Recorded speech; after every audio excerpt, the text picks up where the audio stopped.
Roma, chapter 12, verse 1 and 2.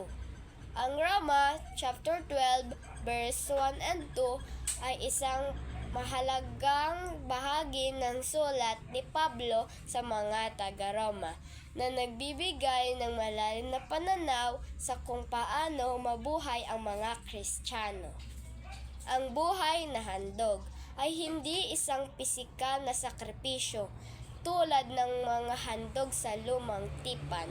Sa halip, ito ay isang simbolikong pag-aalay ng ating buong pagkatao sa Diyos. Nangangahulugan ito na binibigay natin ang ating katawan, ang ating mga isipan, ang ating mga damdamin, at ang ating mga kilos sa kanyang serbisyo.